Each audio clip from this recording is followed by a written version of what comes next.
Hey guys, Nick from Blade School here. Just wanted to do a quick little video, show you guys something, and also to address a little subject that I want to address. So seeing as how today it was not quite as cold as it's been in the last couple weeks, I wanted to come out and spend a little time practicing on building a tarp shelter. I've never done it before. This is the first time I've ever attempted it.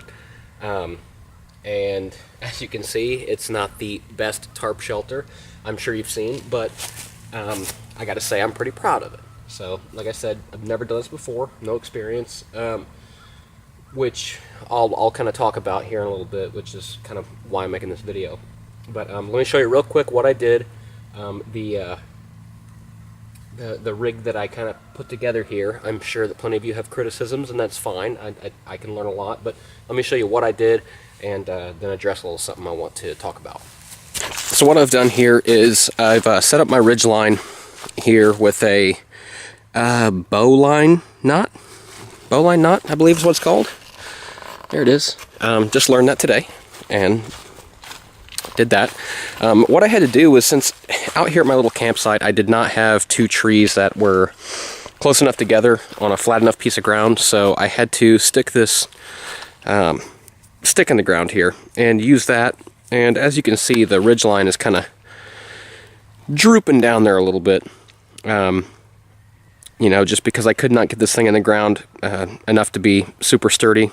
But I was just practicing, so it served its purpose. I've got an 8x10 tarp here, and what I did, I just draped it over that ridge line and pegged it down, made a couple of pegs out of some sticks. I don't have any tent pegs, so thought I'd give that a try. You know, it's not super taut in the back. And then flung the top over it, kind of folded it back under, so it's got a double layer on the bottom. Pegged it down right here, and you know, it's you know, I know it's kind of a chop job, but when it comes down to it, it's the first time I've done it, and it still functions as a shelter. Now, is it going to withstand, you know, a hurricane? No, most definitely not. No tarp shelter would. And I'm sure I'll probably even get wet if it rained, because, you know, I didn't place it accordingly to, you know, where the wind was, or downhill or anything like that. But I just had to try. So this is what I came up with, and you know, like it's got plenty of room inside. Let's go through the tunnel here.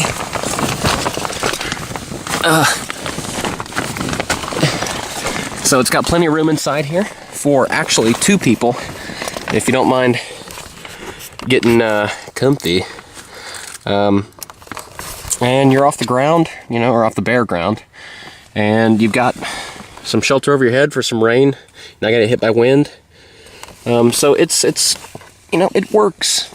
It works. It's not a 0 out of 10. It might be a 1 or a 1.5 out of 10, but at least it's on the scale. So yeah, there you go. So now that I've given you the grand tour, I want to get on to the original point why I brought the camera out here. I wanted to talk about is just the intimidation factor of learning bushcraft and survival skills. I have absolutely no bushcraft and survival skill experience at all. I wasn't in the military.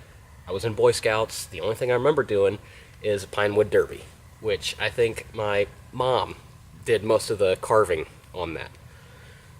So, having said that, I watch a lot of people on YouTube, you know, a lot of people that I look up to, and think, you know, they've got the skills, they've got the experience, and it's a little bit discouraging at times, just because I feel like I don't have the background to go out there and do what they do.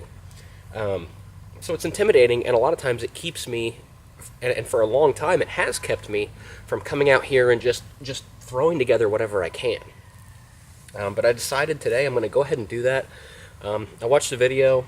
The reason why I got this tarp was Chris from Prepared Mind 101. He's awesome. He's got tons of knowledge. And he did a video, I think it was about a year old, that said basically, you know, you don't go out there and get what you can afford, get the basic stuff, and then, as you learn more, as you make more money, upgrade to the good stuff, because I've got this habit of wanting to just start out with the best. I can't afford to do that, and so I just kind of end up freezing up, not getting anything and not doing anything. But I went out, I bought this $11 tarp from Walmart. I'm sure it's not the best, I'm sure it doesn't stand up to, your professional survival expert standards. But I went ahead and did it. I came out here, I threw it together, and I gotta say, I know this thing looks like a glorified trash bag right now, but I'm proud of it.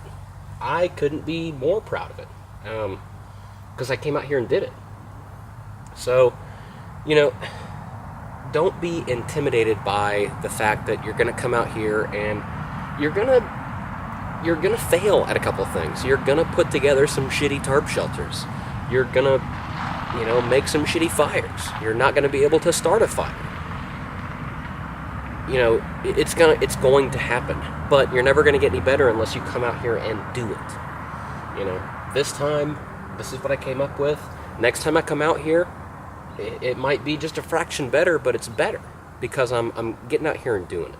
So it's a learning process, and that's the ultimate reason why I wanted to do these kind of videos, just to, maybe there's that person out there that is looking on YouTube and thinking, man, all these guys know what they're doing. I have no idea.